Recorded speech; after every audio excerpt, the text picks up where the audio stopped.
Obrigada, Giovana, por ter me apresentado para todos. Boa tarde para todo mundo, né? Boa tarde, Mariane, né? Como eu falei, é um prazer te conhecer pessoalmente, né? Através da câmera, assim, porque por WhatsApp é bem diferente, né? Esse primeiro contato. E deixa eu só ligar o cronômetro aqui para eu não perder a noção, né?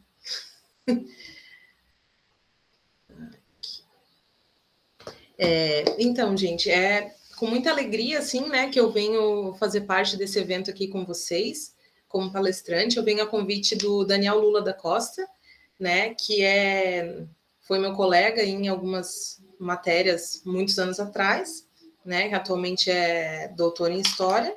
E quando ele me convidou, eu fiquei muito contente, claro, pelo tema que eu sou apaixonada, obviamente, né?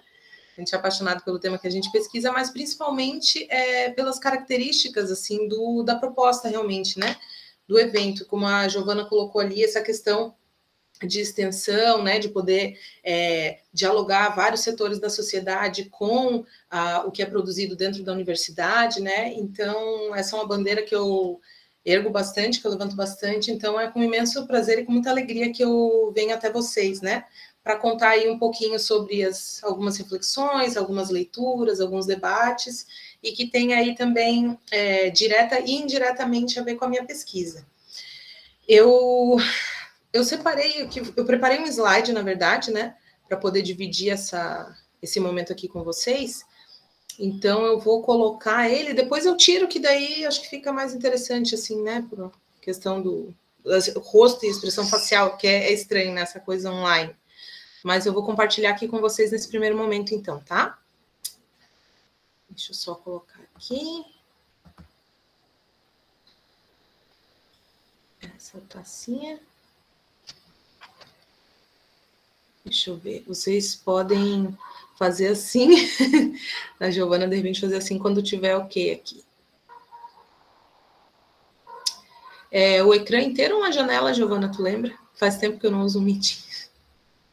É uma guia, né? É um separador. Você está usando... isso. É um separador, né? Acho que não é aqui, não. Acho que é uma janela. Isso aqui. Acho que agora vocês vão poder ver. Foi? Vou voltar aqui para vocês para ver se está indo. Foi, tá certinho. Aqui para mim tá certinho, beleza. Deixa eu só ver se eu consigo botar ele maior aqui, porque assim fica muito pequeno, vocês não conseguem ler, né, também.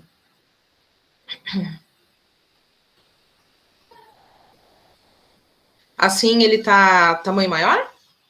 Não, tá minimizado ainda. Tá minimizado? Que estranho. Eu acho que eu vou ter que apresentar assim, então. Porque eu tentei colocar ele na tacinha ali embaixo e ele não ficou maior, sabe? Não sei se eu fiz o procedimento certo, mas é aqui nessa tacinha ali embaixo, né? Perto ali do zoom. Sim. É ali, né? Pois é. Uhum. Era aqui que era para... Vou tentar mais uma vez. Não é modo de exibição de leitura, é apresentação de slides, né? Agora ele ficou maior? Não. Você tentou naquele lá em cima, apresentação de slides? Acho que no superior esquerdo. Ah, tá. Eu tentei no de baixo. Vamos ver agora. E agora?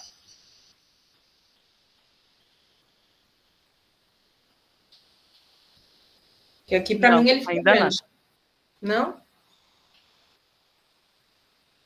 Não? Mas assim tá visível. Visível, eu acho que dá para continuar. Tudo bem. Então, isso, gente... agora... tinha ido. Desculpa. Então é a lerdeza do meu computador. Então, deixa eu voltar lá. Ele entra, mas de qualquer forma tá visível.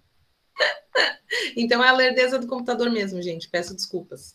Agora ele vai. Então, eu vou apresentando aqui brevemente. Então, gente, meu nome é Raíza Sagredo, né? Eu sou orientada pela professora doutora Aline Dias da Silveira, né? Que é a nossa medievalista ali no departamento da UFSC, né? Da Universidade Federal de Santa Catarina. E a gente trabalha ali, então, com história global, né? É uma ênfase que começou a ser dada 2 anos atrás, né? Antes era história cultural, agora passou a ser história global.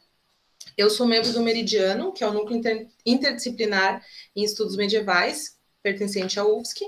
E ali é muito bacana porque a gente faz bastante eventos de extensão, né, assim, envolvendo a comunidade. Agora, em função de pandemia, né, a gente estava mais focado em questão de lives, mas ali você tem bastante essa preocupação, né, de dialogar com vários setores da sociedade.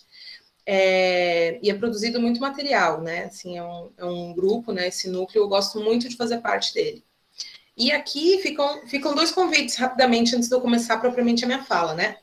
Um deles é só para vocês conhecerem, né, quem tiver curiosidade, interesse, é o canal do YouTube do Meridiano. Então, ali são passadas lives e, realmente, como é um núcleo interdisciplinar, realmente é uma perspectiva bem diferente de abordagem de temas que perpassam ali a questão de Idade Média, né? E tem várias pesquisadoras, além de mim, que estão pesquisando temas aí relacionados à bruxaria, enfim, tá? Então, para quem tiver interesse, fica o convite, é Meridiano UFSC. E um outro convite que eu faço para vocês é um canal no YouTube que eu tenho, né, onde eu uso para propagação, né, de informação histórica, né, ligada ao conhecimento acadêmico, mas com uma outra roupagem. Então, o meu canal no YouTube se chama Canal Contando a História, né? Então, ali eu faço ali, de vez em quando, algumas performances assim com fantasias, com roupas de época, né? E tudo mais, e eles são abordados aqui, como vocês podem ver, tem vários vídeos, né, onde eu produzi sobre o assunto de bruxaria, né? Então tem ali o Witch Talk, história da bruxaria, e enfim, passa principalmente por antiguidade e medievo, mas é um canal de realmente curiosidades, né, e mistérios na história, e com essa roupagem realmente de entretenimento, mas com esse comprometimento histórico, né? Então fica o convite também para quem quiser conhecer. Então, gente, para começar, aliás, antes de eu entrar nessas figurinhas, eu vou só dividir rapidinho com vocês um pouco sobre o que é a minha pesquisa. O que aconteceu? No ano passado, então, eu entrei no doutorado, né? E o meu intuito, né, o intuito da minha pesquisa é investigar o neopaganismo com foco na relação entre memória e mito. Por quê? Porque eu acho muito interessante as nuances e características de simbologias, de divindades, né, de muitos aspectos, como eles vão perpassando, né, por vários estratos temporais, como antiguidade, medievo, modernidade, contemporaneidade, né? Então, como que certos elementos, por exemplo, vou dar um exemplo aqui para vocês, a divindade Diana, né? Como que ela lá de Roma, da Roma Antiga, como que ela foi tendo ressignificações, né? E como ela foi sofrendo modificações aí nesse meio do caminho. E qual que é a relação entre memória e mito nesse sentido, né? Quais são as tensões, quais são as rupturas aí, né? E obviamente vão vir à tona muito mais elementos, né? Muito mais divindades. Isso foi somente algo mais, digamos, superficial para a pesquisa propriamente, né? E essa pesquisa, ela se encontra numa fase bem inicial, porque assim que eu entrei no doutorado, eu estava grávida e alguns meses depois eu tive neném, né? Então, dei uma pausinha aí. Então, eu ainda estou na fase de análise de fontes e tudo mais, tá? Então, a pesquisa, ela está realmente nessa fase inicial. Bom, mas nisso, todas as coisas que perpassam bruxaria, neopaganismo, são do meu interesse, né? Então, a minha fala, que eu preparei hoje para vocês, é realmente no sentido de trazer a história, no sentido de trazer os debates aí, acadêmicos e não acadêmicos, que estão dentro, né, circunscritos nessa temática, e curiosidades também, né, dúvidas, enfim, que a gente possa debater sobre o tema, sendo que é um tema muito relevante, né, é um tema que vira e mexe, ele vem à tona, né, por diferentes circunstâncias, ele acaba aparecendo também na mídia, né, e que é um tema muito importante, muito central, quando a gente pensa em questão de diversidade religiosa e quando a gente pensa principalmente na desconstrução de estereótipos, né, na questão da intolerância religiosa que, infelizmente, né, vem crescendo no nosso país. Então, mesmo sendo um fenômeno aí de minorias, né, é muito importante que se tenha essa produção acadêmica, né, uma análise histórica nesse sentido, e que se faça essa reflexão com todos os setores da sociedade. Para começar a minha fala propriamente, eu trouxe aqui algumas imagens, né? Então, a gente tem imagens, estereótipos, presenças, aí puxando o conceito do Gumbrich, né? De que, às vezes, um elemento ele está perpassado por várias presenças, e essas presenças aí contêm em si vários estratos temporais dentro delas, né? E a gente consegue reconhecer, não assim, reconhecer, digamos, logo de início, quais estratos temporais aquela figura tem, né? Mas a gente consegue perceber, sentir essas presenças, né? Então, coloquei aleatoriamente aqui, né, algumas figuras icônicas. Então, por exemplo, aqui a série Raíssa. essa... Oi? Sim? Desculpa, não está passando o slide, a gente está vendo o primeiro ainda. Ai, sério? Uhum.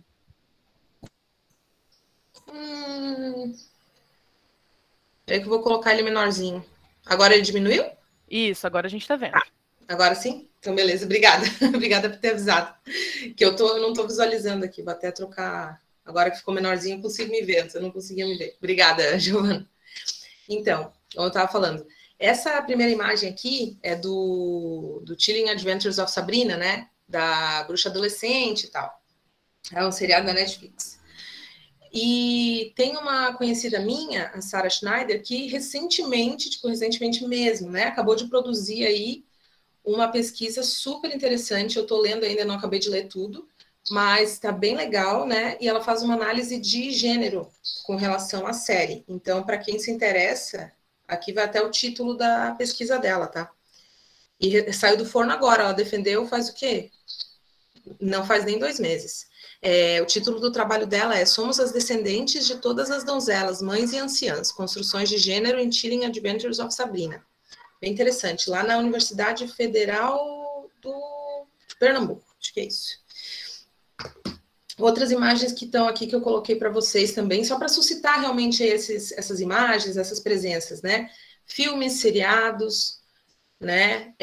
A própria questão da bruxaria histórica, né? Naquela imagem ali de enforcamento, né? Porque sempre a bruxaria ela evoca também essa imagem da perseguição, das mulheres sendo, né, enforcadas, das mulheres sendo queimadas, né? Então tudo isso compõe esse mosaico sobre bruxaria, né? E infelizmente, né, esses estereótipos, essas presenças acabam também sendo um estigma, né, para pessoas que praticam, né, o neopaganismo hoje em dia, por exemplo, né, a bruxaria contemporânea. A gente já vai ver certinho a nomenclatura e todos os nomes aí que às vezes parece um emaranhado, tá bom?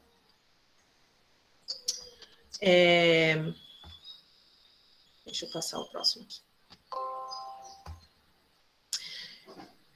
Aqui eu trouxe para vocês uma pergunta interessante, que é a seguinte: por que a bruxaria deve ser um objeto de investigação histórica? Por que eu faço essa pergunta aqui logo de início para vocês, né? Algumas pessoas aqui podem ser como eu, professoras, né, do ensino básico, professoras do ensino médio, ou não são necessariamente, não trabalham com ensino, ou se interessam pelo tema, né, e entraram aqui na plataforma hoje. Por que a bruxaria deve ser um objeto de investigação histórica? Qual que é a importância disso? Que diferença isso pode fazer na vida das pessoas, né? Pensando aí num bem-estar social e etc. Então, a gente tem vários motivos, né, do porquê que ela deve sim ser um objeto de investigação histórica. Apesar de que lá, muitas décadas atrás, o tema da bruxaria, ele era investigado pela antropologia, né? Mas ela era revestida ali com uma capa de espécie de algo assim, algo bizarro que chama atenção, e aí alguns estudiosos vão e e escolhem isso como fonte, né, e se debruçam sobre esse objeto que é a bruxaria para investigar, para estudar, para fazer alguma pesquisa de campo, né, principalmente na antropologia. Então, o próprio Carlo Ginzburg, que é, né, um historiador aí muito importante, não só para a microhistória, mas dentro da história como um todo, e ele traz esse aporte da antropologia também, né, nos estudos dele, na abordagem, na metodologia dele, ele mesmo fala numa parte do livro História Noturna, que é assim crucial para a minha pesquisa, né? Ele fala que esse tema da bruxaria, ele atraía inicialmente os pesquisadores por ser um tema bizarro, misterioso, né? Mas que aos poucos, né, se viu que ele é um tema muito importante, e não por ele ser algo que chame atenção por ser misterioso ou bizarro ou por estar, né? Não por isso, não pela peculiaridade dele, mas sim porque através de temas como bruxaria, você consegue acessar, você consegue chegar mais perto da voz daquelas pessoas que estavam nos estratos sociais no passado mais embaixo. Ou seja, você consegue chegar na subalternidade, né, dando voz a essas pessoas, tentando compreender o pensamento dessas pessoas, né, e não somente investigando a questão por cima, como, por exemplo, se você pegar só os documentos, digamos, das inquisições aí que houveram, né? Onde as pessoas eram torturadas e falavam, obviamente, né, o que os seus inquisidores queriam. Então, através realmente de análises mais profundas e estruturais, como a que o Carlo Ginzburg fez aí, né, em vários trabalhos, você consegue sim ter acesso a esse tipo de pensamento e as vozes dessas pessoas aí que foram silenciadas, subjugadas, etc., né, dando protagonismo na história para elas. Então, esse é um dos motivos, né? O outro motivo é que desde a década de 60, ali, quando teve a contracultura, né, o movimento da contracultura, o número de bruxas e bruxos, né, autodeclarados aí, né, bruxos modernos, vem aumentando em vários países, né, no Brasil também. E aí eu trago 2 dados interessantes para a gente ver. Olha só, segundo uma pesquisa elaborada nos Estados Unidos em 2018, ou seja, não faz muito tempo atrás, né, o número de pessoas autodeclaradas neopagãs, ou seja, praticantes de bruxaria, que era o termo utilizado na fonte que eu traduzi, né, cresceu de 8 mil pessoas na década de 90 para 340 mil em 2018. Olha só a diferença, 8 mil para 340 mil pessoas, né, chegando a estar estimado em entre 1 milhão e 1,5 milhão de pessoas no país, nos Estados Unidos. No caso do Brasil, gente, já é um pouco mais desafiador a gente conseguir quantificar quantas pessoas se autodeclaram, ou bruxas ou neopagãs. Por quê? Porque no Brasil, no censo do IBGE de 2010, né, os praticantes de Wicca, por exemplo, foram incluídos na pesquisa em 2 categorias, na verdade, né? No outras religiosidades, uma caixinha lá, e no não determinadas, né? Porque não tem uma categoria específica para isso, né? Diferente de católicos, etc.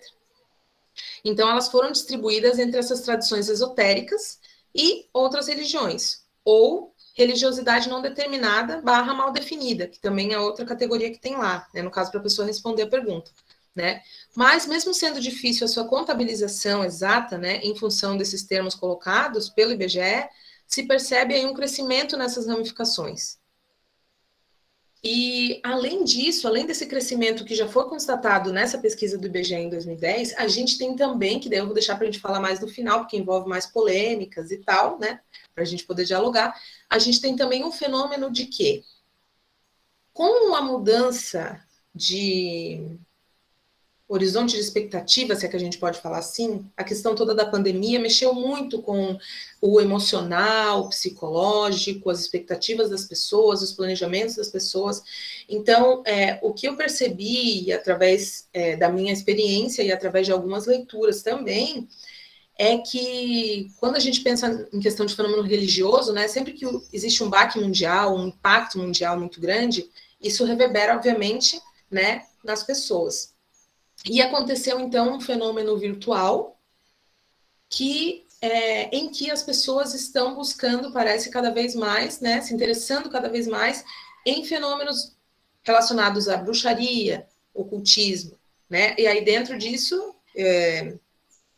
Neopaganismo entra também, né? A questão ali do ocultismo entra tarô, astrologia, enfim, né? Mas isso, como eu falei, eu deixei mais para o final, mas é uma discussão bem interessante. Então, temos aí um movimento onde pessoas estão se interessando bastante sobre esses temas, né? De bruxaria, neopaganismo, isso recentemente. Outro motivo do porquê a bruxaria deve ser um objeto de investigação histórica é porque ela é considerada como pertencente a grupos subalternos, né? Como forma de resistência também, em função do quê? Em função da sociedade patriarcal, né? Em função da base judaica cristã que a gente tem, né? E em função da bruxaria contemporânea, ela tem uma ligação muito direta que relaciona o feminino, a natureza, as forças da natureza, né? Essa relação toda, tá? E por último aqui, pela complexa relação entre corpo, poder e gênero que o tema propicia, que daí, adoro falar sobre esse assunto também, mas eu deixei ele de lado para a gente poder dar ênfase em outros aspectos, né? Mas essa questão do porquê do corpo feminino, né? A questão aí quando a gente foca realmente na questão inquisitorial, né? Da Inquisição laica, né? Porque não era só religiosa, da laica e da religiosa, né? A questão do corpo das mulheres e por aí vai, uma questão de gênero muito interessante que só esse tema dá uma palestra em si, né? Vocês devem imaginar. Deixa eu só passar o próximo slide. Opa, passei demais. Aqui. Bom, aí, antes de mais nada, tem alguns questionamentos que eu trouxe aqui que eu acho que são interessantes porque esse tema da bruxaria e do neopaganismo tem alguns conceitos que, às vezes, por filmes, por outras influências, enfim, podem ficar meio confusos, né? Ou até em leituras também, né? Muitas leituras aí que não são acadêmicas acabam fazendo uma miscelânea. Então, é legal, como a gente tem esse approach da academia, né? Trazer aí uma explicação legal sobre alguns termos, tá? Então, alguns questionamentos aqui. Bruxas existem? Né? Alguém me pergunta, bruxas existem?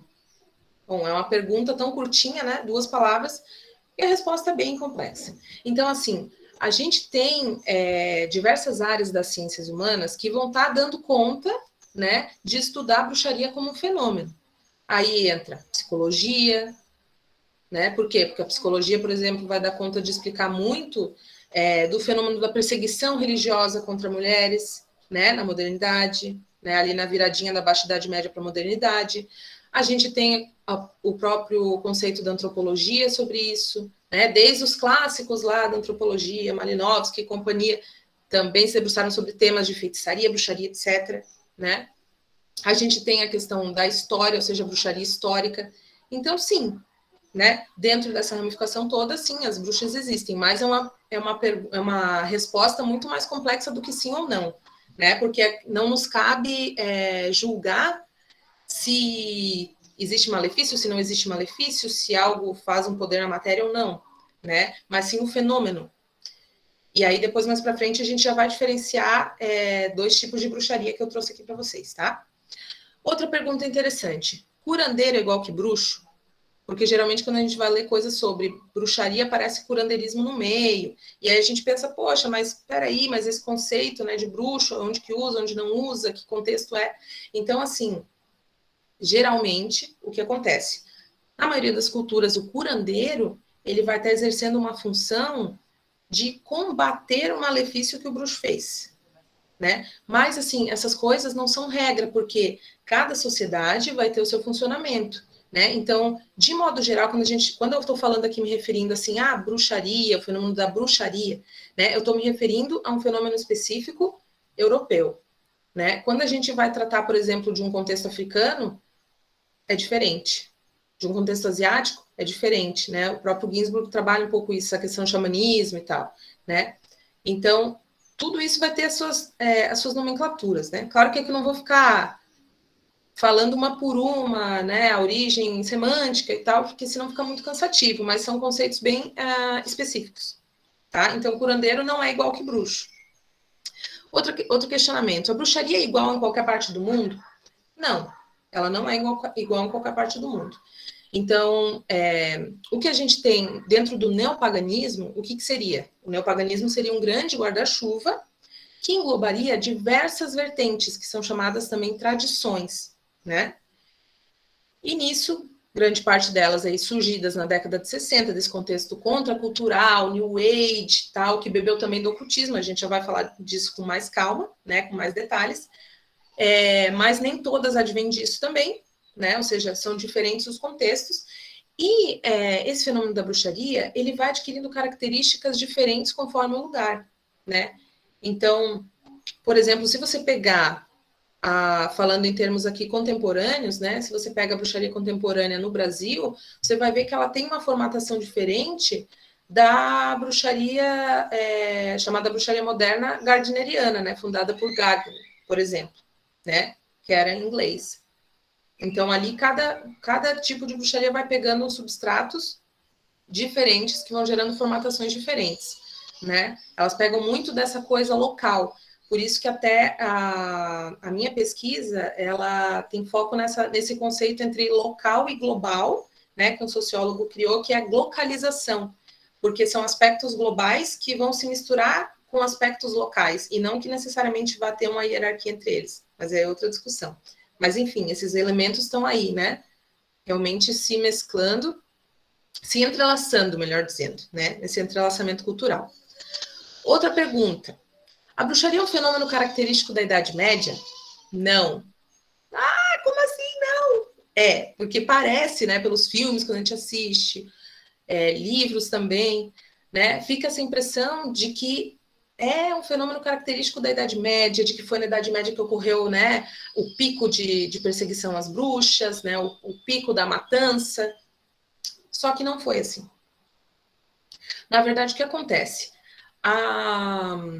A bruxaria, ela é um fenômeno do fim da Idade Média, ou seja, da virada da Baixa Idade Média para a modernidade, né? Então, foi aí, no século XIV, XV, XVI, aí que acontece, né, a famosa bruxaria diabólica, né? Foi ali que aconteceu essa famosa bruxaria diabólica, onde realmente os números são realmente, né, o que se estima, são alarmantes, é muito tétrico, é muito assustador, né? O que essas pessoas, principalmente as mulheres dessa época, passaram, tá? Mas não é um fenômeno medieval. E outra coisa interessante também é que quando a gente pensa em Inquisição, parece que é algo totalmente unificado. Mas na real, né, na verdade, eram várias instituições, né, várias inquisições diferentes em diferentes países, né, voltando, como eu falei, da Europa ali, que estavam, sim, num contexto aí de disputas religiosas com protestantes, e aí é que essa febre aumentou, né? E nisso, claro, se mescla a questão econômica, né? Para quem tem mais interesse em ver algumas abordagens, algumas teorias do porquê que seriam as mulheres as vítimas, né, desse sistema, tem um livro muito interessante escrito pela Silvia Federici, que se chama O Caliban e a Bruxa. E ali ela lança uma tese do porquê que as mulheres foram, naquele momento, né, as perseguidas e as culpadas. Por que elas viraram o objeto de obsessão, né, dessas perseguições. E a tese dela é uma tese marxista, né, bem interessante, tá, para quem se interessa no assunto. Outra questãozinha aqui, bruxaria e ocultismo são sinônimos? Por que eu coloquei essa pergunta? Algumas pessoas já vieram me perguntar isso, porque geralmente, quando a gente ouve falar sobre o Aleister Crowley, por exemplo, né, que é uma figura bem importante aí do ocultismo com a ordem dele, aparecem aí alguns elementos, né, acaba aparecendo pentagrama, não sei o quê. E não são sinônimos. Inclusive, né, se você falar para alguma pessoa praticante de bruxaria contemporânea, chamar ela às vezes de ocultista, a pessoa pode até se sentir ofendida, né? Então, são realmente ramificações diferentes. Mas o que acontece? Elas têm relação? Tem relação.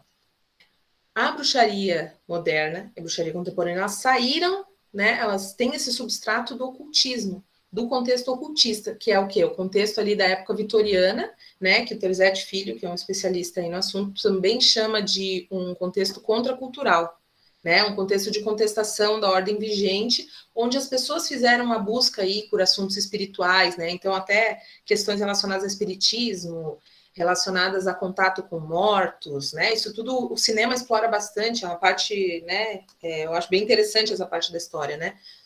Então, as pessoas tiveram uma mirada, um interesse, né, por esses assuntos de morte, etc., né, e coisas ocultas, e aí surgem, então, as ordens ocultistas, né, essas ordens religiosas, os mistérios, e aí essas pessoas que estão circulando por esses meios, elas vão, depois daí, sair desse contexto, né, e justamente fundar ordens, né, porque se você for ver as pessoas que fundaram tradições de bruxaria moderna, elas vêm desse contexto e elas tinham aí os seus contatos, né? Então elas estavam se cruzando nesse meio, né? Dialogando, etc. E por último, bruxas adoram o diabo?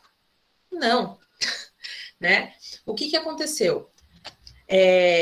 Por parte dos eclesiásticos da igreja, no fim aí do medievo, como eu expliquei, né, na Baixa Idade Média, o que aconteceu? Eles fizeram releituras de obras em grego. E nessas obras em grego, onde tem o paganismo, ou seja, tem a questão dos deuses, tem a questão de um mundo espiritual, né? Eles viram uma palavrinha chamada daimons. E esses daimons seriam nada mais, nada menos do que entes, como espíritos, né? Que poderiam muito bem ser invocados ou não, né? Por quê? Porque a gente sabe que essas práticas de feitiçaria, práticas de invocação, práticas de fazer um boneco de barro, enfim, essas práticas são muito, muito, muito antigas, né? E elas estavam presentes aí tanto no Oriente como no Ocidente, né? Falando em termos de antiguidade. Então, esses eclesiásticos da Baixa Idade Média pegaram essa documentação, né? E mal interpretaram essa questão dos daimons, né? Então, daí surge o quê? Começam a sair elementos de adoração ao diabo, né? Mas essas figuras que os gregos estavam se referindo nesses textos antigos não eram demônios, né? E aí entra os elementos que formaram a famosa, então, bruxaria diabólica no fim da Idade Média e virada para a modernidade, onde as bruxas seriam adoradoras do diabo. E toda perseguição religiosa que a gente vai ver, inclusive nas colônias, né, na América, elas vão estar girando em torno disso, né? Então, Sabá, que seria aquele encontro, né, das bruxas com o diabo, onde elas poderiam ir voando na vassoura, ou elas poderiam se transformar em animais, se tornarem invisíveis, se encontravam lá na noite de lua cheia, levavam criança para sacrificar para beber o sangue, etc, etc, etc, né? Regada muito vinho, orgia e por aí vai. Então, todos esses elementos que compõem esse imaginário da bruxaria diabólica foram compostos assim, né? E foi no século XV que eles realmente se solidificaram, né? E como eu falei, aí as perseguições giram em torno disso. Por isso, sempre, né, quando a gente vai ter acesso a esses estudos que focam mais na parte das perseguições, das inquisições, né, seja na colônia, né, na América ou na própria Europa mesmo, fica ali muito marcado essa questão de, você fez pacto, né, assinou o livro, fez pacto e tudo mais, tá? Mas essa questão da bruxaria histórica, né, ela não tem relação, tá? Ela não tem relação direta com a bruxaria contemporânea, né? Inclusive, a bruxaria contemporânea, ela corta esse tipo de ligação, até porque a cosmovisão não trabalha nesse sentido de cristianismo, bem e mal, da maneira que o cristianismo concebe, né? Ou uma imagem de demônio como uma figura má necessariamente, né? E lembrando que é diferente de satanismo também, né? São coisas diferentes, são vertentes diferentes, religiões diferentes, né?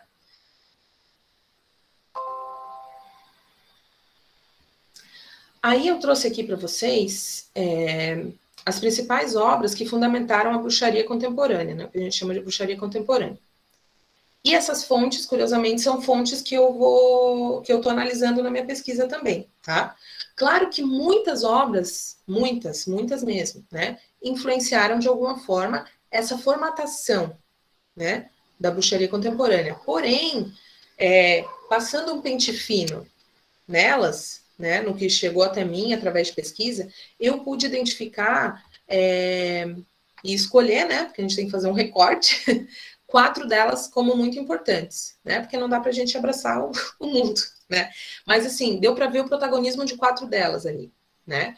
Então, a primeira delas seria a obra escrita por James Frazer, né, O Ramo de Ouro, né, como vocês podem ver, é que tá pequenininho, né, mas ali no cantinho do livro é a deusa Diana, né, com o servinho dela. Então, para vocês verem só que eu tinha comentado, né, sobre a questão das divindades e como que, poxa, né, uma divindade lá da antiguidade e ela passou e ela tá lá de repente no medievo, porque a Diana ela vinha também nas cavalgadas noturnas, né, segundo esses homens da igreja, né? Ela era a rainha das bruxas. Então, como que essa divindade que é a deusa caçadora, que não se submete a nenhum homem, né? Como que essa mulher, essa deusa se transporta, né, através desses estratos temporais, como que ela vem para o medievo e vai passando adiante como é hoje, né? Inclusive, tem uma das tradições de bruxaria contemporânea que se chama diânicas, né? O culto diânico, é uma das tradições. Bom, essa obra, porque ela tem o James Frazer, né? Ele foi um antropólogo muito famoso, então traz essa questão do cunho antropológico, né? Muito, muito forte, muito presente. Depois a gente tem ali, isso do século XIX, tá? Essas 2 primeiras do século XIX e as outras do século XX. Aí depois a gente tem Arádia, ou o Evangelho das Bruxas, que foi escrito por Charles Leland, né? Que era um folclorista muito importante aí na época. E ele pesquisou bastante sobre a questão da bruxaria italiana, da estregueria, tá? Então ele traz esses elementos aí da Arádia, né? A Arádia como filha de Diana, da Diana, essa deusa Diana, né? E filha dela, no caso da união dela com Lúcifer, e enfim, é uma grande história aí. E traz muitos elementos folclóricos que muito se debateu na historiografia se era verdade ou não, mas de fato é uma obra muito importante, traz elementos muito importantes. E, curiosamente, foi a primeira vez que foi usado o termo Old Religion, né, ou seja, antiga religião, foi na obra do Leland, esse Arádia, tá? Depois a gente tem o Culto das Bruxas na Europa Ocidental, que foi, assim, um livro que, quando saiu, ele teve um grande impacto, negativo e positivo, né? Porque a Margaret Murray, ela era uma pessoa acadêmica, uma mulher acadêmica, né?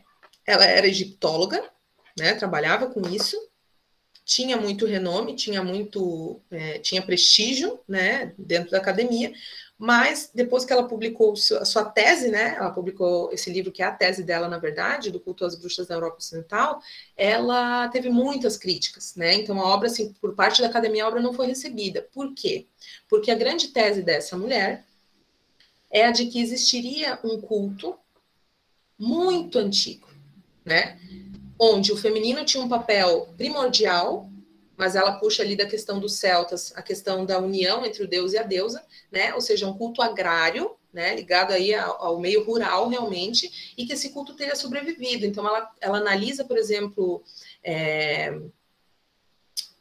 processos, né, da Inquisição, e onde ela consegue tirar dali elementos, e ela faz a interpretação dela, né? Que é bem complicada, diga-se de passagem, mas ela faz a interpretação dela sobre essa perspectiva, né, de que realmente era um culto agrário e que realmente, né, existia um plano aí de extermínio dessas pessoas, né, que acreditavam nisso, que cultuavam isso, que vivenciavam isso através dos ciclos da natureza e tal, e aí ela explica a questão da roda do ano, do Deus que se sacrifica pela colheita e tudo mais.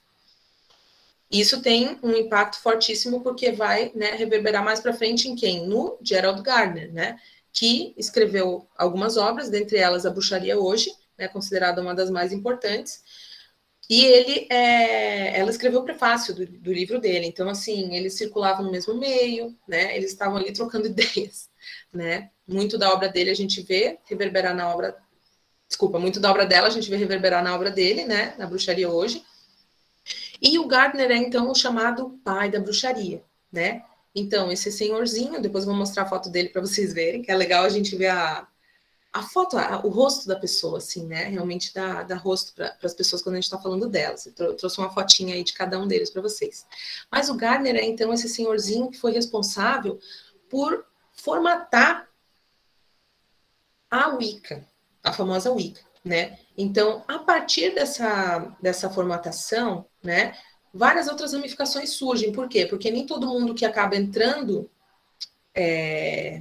para o grupo, né, para o grupo dele, que ele funda, nem todos concordam. Então começam a surgir aí, isso é a história, né? Acabam surgindo desavenças, né? Uma delas é a... Ai, caramba, me escapou de nome. Bom, várias pessoas vão, aos poucos, saindo e vão fundando outras tradições, né? Mas o substrato delas continua sendo o mesmo, ou seja, o Gardner, né, que era um antropólogo amador, né, digamos assim, que ele não tinha formação, inglês, né, um homem inglês de classe média que teve experiências de viajar pelo Oriente, né, e tudo mais, e que disse, né, afirmou ter contato com um coven, ou seja, com um grupo de bruxas, né, foi assim que ele contou essa história na mídia, pelo menos, e assim que ele escreve no livro, né, relatando, e que esse grupo de bruxas contou para ele várias coisas, segredos, né, que ele não poderia passar para frente, mas que uma das coisas que sim poderiam ser reveladas ao público era de que esse culto era muito antigo e que elas não iriam deixar morrer, digamos assim, né? E aí era um culto feminino, né, onde existia essa questão do contato direto com a natureza, né, e a sacralidade, né, a sacralidade da natureza. A gente depois volta um pouquinho para esse assunto. Então, essas obras aqui, elas são muito importantes porque elas deram essa... Meio que uma parece que vai bebendo da outra, né? E a bola de neve, digamos assim, vai se tornando maior, né? Pegando um pouquinho de cada. Então, na escrita do Gardner, a gente consegue perceber tudo isso, né? Eu lendo Gardner hoje, consigo, depois de ler as outras obras, eu consigo perceber como ele bebeu das outras fontes também, né? E isso independente se ele falou, né, de julgamento, assim, se o que ele falou era verdade ou não, né? Ou seja, se de fato ele teve contato com um coven que falou tal coisa para ele. Não se sabe, né? Mas a questão, como eu falei, não nos cabe julgar aqui, né? E sim trabalhar com a questão histórica, realmente, né? Ou seja, o que se produziu a partir disso. Inclusive, uma polêmica bem pertinente é a seguinte: o Carlo Ginzburg, né, ele, no livro História Noturna, ele fala da Murray, ele cita a Murray, e ele fica ali em uma página e meia falando mal dela. Ou seja, não falando mal da pessoa dela, né? Ela era uma pessoa respeitável, ela era uma feminista de primeira onda, a gente consegue perceber tudo isso dentro da obra dela, né? Protagonismo feminino e tudo mais.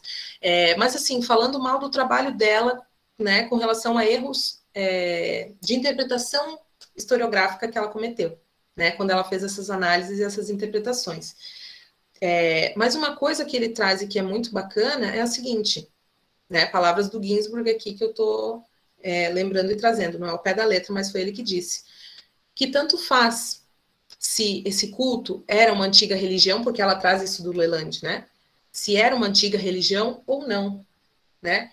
De fato, o que importa é o que as pessoas que estão dentro desse culto hoje, ou seja, ele está escrevendo isso em 89, né? Mas o que as pessoas estão dentro desse culto, o que elas pensam, né? E a importância que isso tem para elas, o significado para elas. E isso basta. Não interessa se era antigo ou não era antigo, porque historicamente falando, não é um culto antigo, né? Então, historicamente falando, não é um resgate. Então, o que a Murray traz, falando que né, essa antiga religião, ela foi combatida na Idade Média. Houve combates na Idade Média, mas não era, né, pelo que estudos da historiografia nos mostram, não era uma antiga religião que estava sendo combatida, eram outras coisas que estavam em jogo, e como eu falei para vocês, é muito complexo essa questão do que as pessoas subalternas daquela época pensavam, acreditavam, ou faziam, ou falavam que faziam, quando elas estão sendo submetidas sob tortura, né? E aí que entra esse diferencial do Ginzburg na pesquisa, porque ele tenta pegar, mesmo nesses relatos sobre tortura, ele consegue ver estruturas, né, nesse substrato, para trabalhar esse assunto, então, da bruxaria. Opa, quase passei pela fotinha. Aí aqui, como eu falei para vocês, trouxe uma fotinha para a gente dar cara, né, para cada um deles. Então, vamos começar aqui pelo senhor da cartola, pode ser? Esse senhor de cartola e barba grande é o Charles Leland, tá? E só para vocês saberem, a pesquisa dele ali, porque ele, na verdade, ele era folclorista especialista em ciganos, né? Mas a pesquisa dele, por mais que se tem muita crítica sobre a Arádia, porque também é outra coisa, né? Parece que o pessoal desse contexto, né, eles gostavam muito de, me disseram, chegou em mim informação e pum, passa para frente, né? Então, o que acontece? Ele escreveu Arádia baseado em quê? No relato de uma mulher que era pertencente à estregueria, né, da bruxaria italiana, que teria entregue para ele um manuscrito, ela emprestou para ele um manuscrito que ele nunca mostrou para ninguém.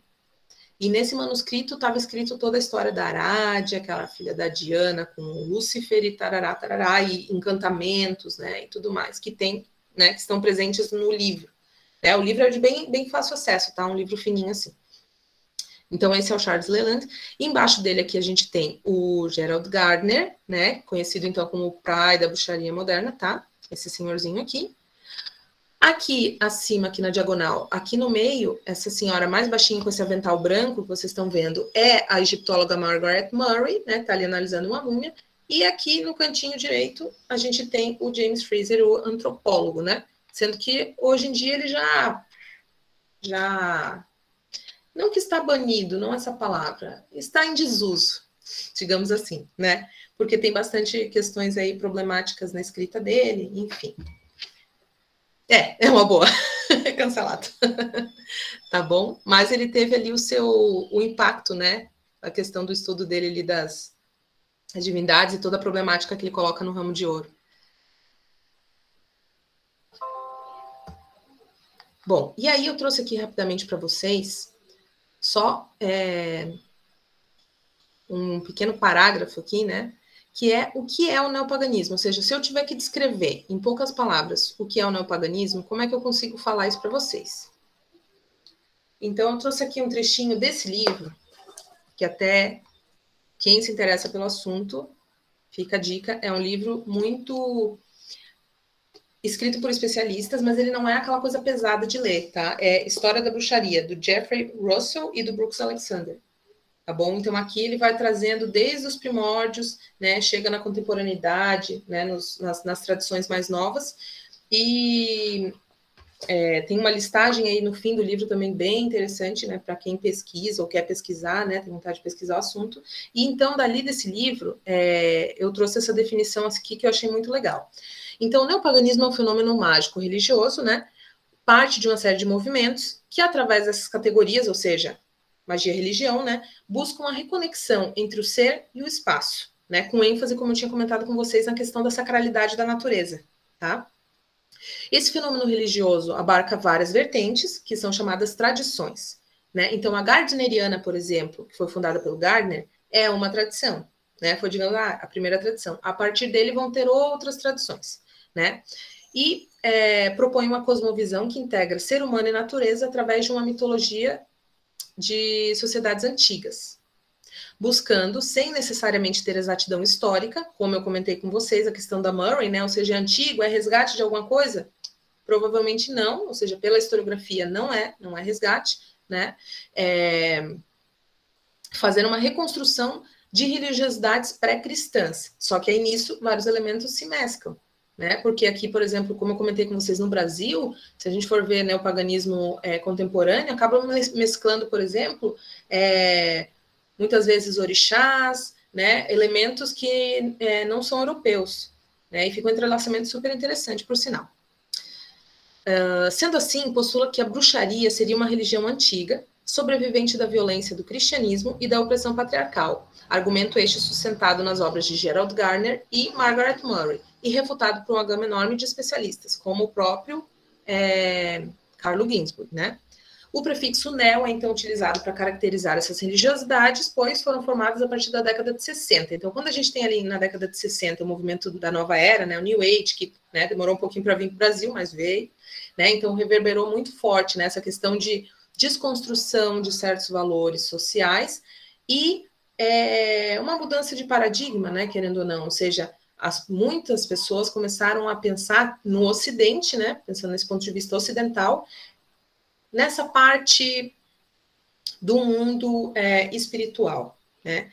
Por quê? Porque aqui no Ocidente as coisas são mais separadas, né? Então, se a gente pega as sociedades orientais, a gente vai ver que essa relação, né, entre o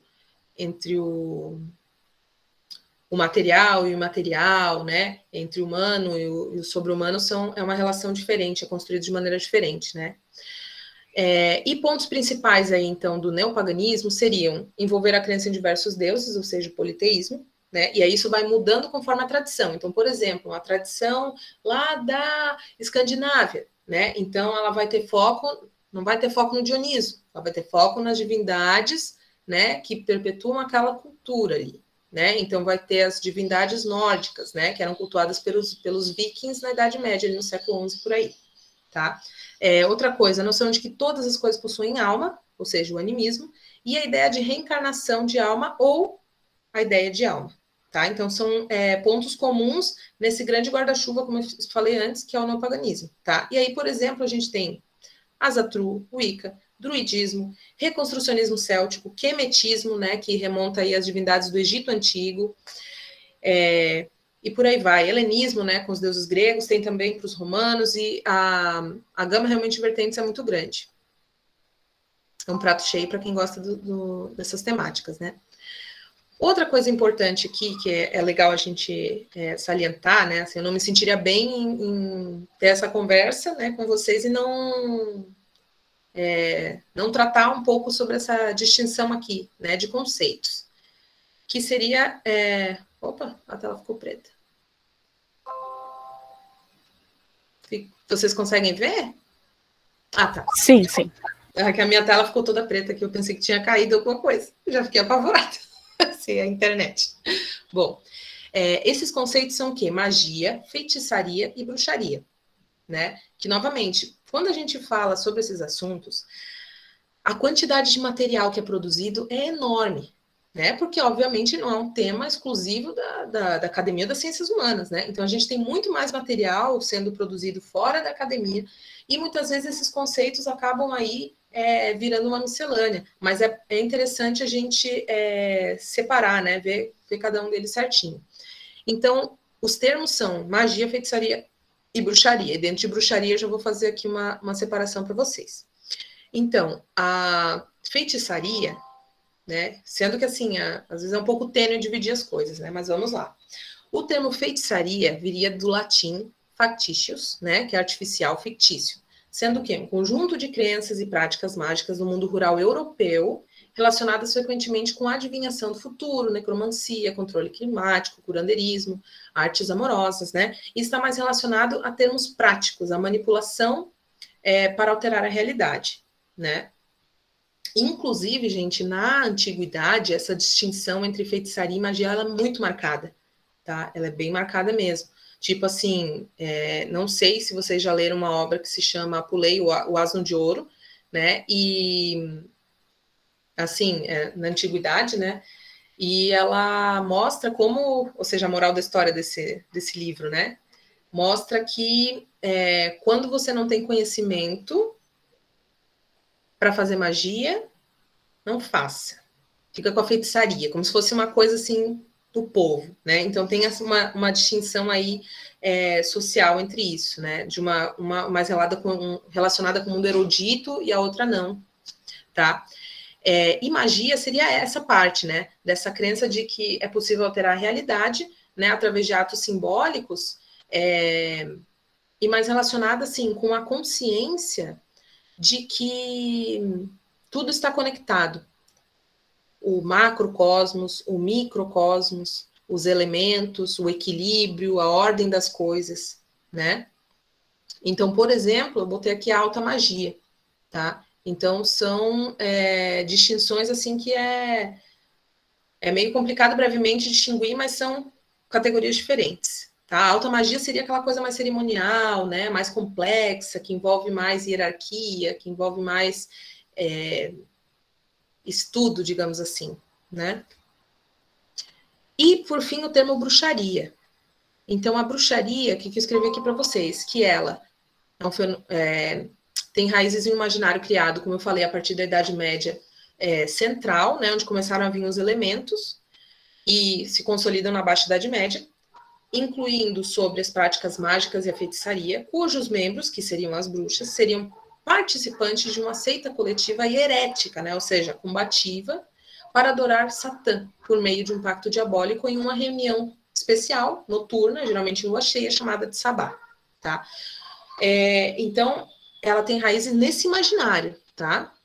E aí, nisso, a gente consegue distinguir 2 tipos, né? Opa, eu vi aqui que já fechou o horário, tá? A gente consegue distinguir aqui 2 tipos. Uma bruxaria, que é a histórica, e a outra que é a bruxaria moderna.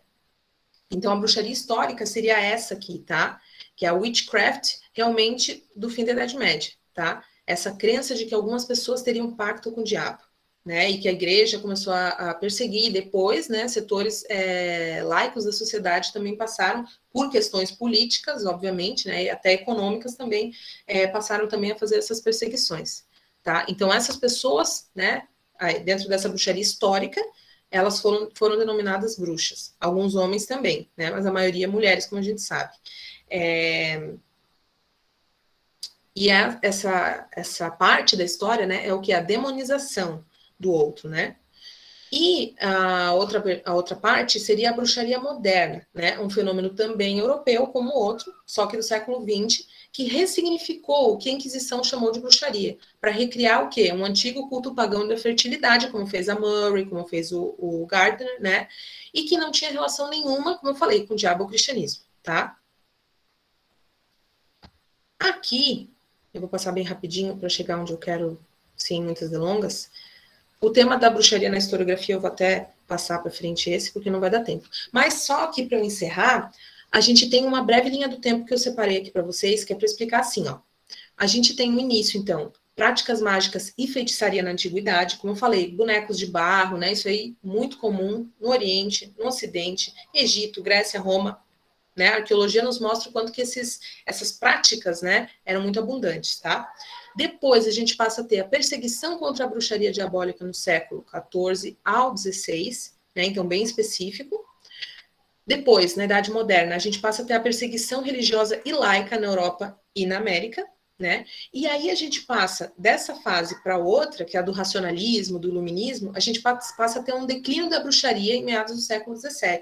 Então, o que acontece? Quando entra aí o racionalismo, o iluminismo, várias questões aí sociais passam a ser questionadas, né? Pelos intelectuais, principalmente. Então, o que acontece nesse contexto? As bruxas, ou seja, a crença nas bruxas, né? Acaba sendo agora interpretada como uma ideia irracional, ligada à ignorância. Então, a gente tem um declínio, tanto das perseguições laicas e religiosas, né? A gente tem um declínio, como o interesse das pessoas por isso, né? Então, passou a ser um tema tratado, assim, com certo... quase que um desdém, digamos, tá? Mas aí, o que acontece? No iníciozinho do século XIX, a gente tem o movimento do romantismo, né? E esse romantismo, ele acaba percebendo, ou seja, ele está se contrapondo aí, né, ao racionalismo. Então, ele acaba percebendo várias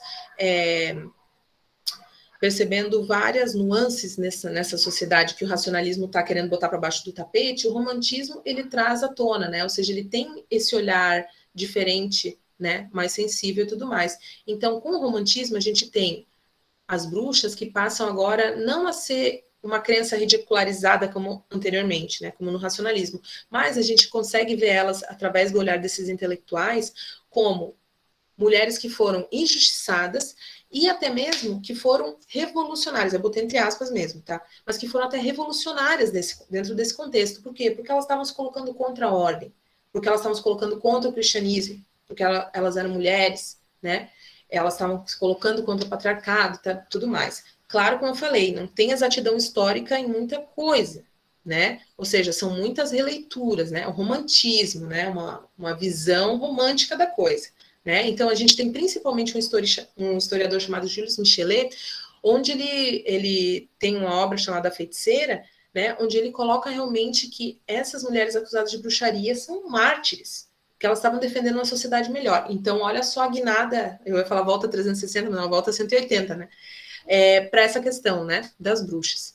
Então, a gente tem um ressurgimento do interesse pelo tema da bruxaria e o surgimento da bruxaria neopagã logo em seguida, que é o quê? O contexto contracultural, tanto do ocultismo do 19 como o da década de 1960, né? Ressurge esse interesse pelo tema e aí surgem novas leituras, releituras e formatações das tradições que eu comentei com vocês. Isso aqui eu vou passar, tá? Só esse trecho aqui do Mircea Eliade, eu acho muito bonito, tá? Eu gostaria de compartilhar com vocês. Então, o Mircea Eliade traz para a gente isso aqui, ó.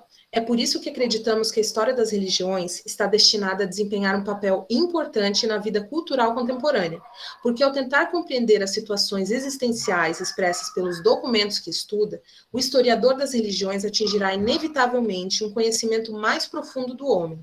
Ao estudar as expressões religiosas de uma cultura, o estudioso aborda do interior e não apenas nos seus contextos sociológicos, econômico e político. Tá? Então, aqui a importância, né, salientando mais uma vez a importância da história para esse tipo de pesquisa. E a grande polêmica que é bem isso, tá? É para lançar para vocês pensarem sobre e a gente conversar. E a bruxaria hoje, como fica? Aqui eu coloquei uma imagem que não é meramente ilustrativa, é bem isso mesmo, tá? Não sei se vocês já ouviram falar num fenômeno virtual chamado Witch Talk, que é a bruxaria virtual da plataforma do TikTok e de outras redes, né? Também YouTube, Instagram. Então, é uma hashtag, né, que a galera marca, conteúdos aí ocultistas, de bruxaria, etc., né? Cunhados como conteúdo esotérico, né?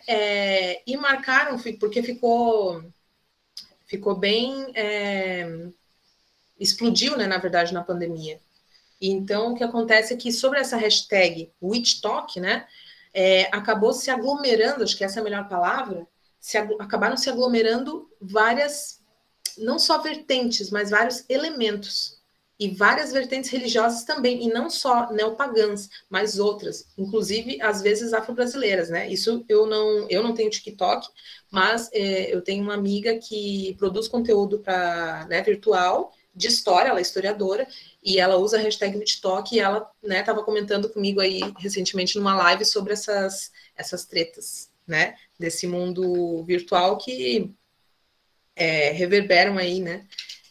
Então é um tema que eu achei muito interessante pela questão de que eu soube, né, que estavam ensinando feitiços e não sei o que lá pelos vídeos do TikTok, que são super rápidos, assim, instantâneos, né, e eu achei muito, nossa, que diferente, né, porque geralmente se tinha todo um trato, um cuidado, um estudo, né, uma coisa mais hermética, e de repente, pum, isso explodiu e estava muita gente marcando essa hashtag, não só no Brasil, como no mundo todo. Então, tem uma grande polêmica aí sobre isso, né? Tem a questão geracional, que marca também os usuários, né, que a galera que usa essa hashtag, e enfim, tá? E aqui, por último, a bibliografia, quem se interessar, eu posso enviar, né, posteriormente, tá bom? E eu encerro minha fala por aqui. Obrigada pela atenção de vocês.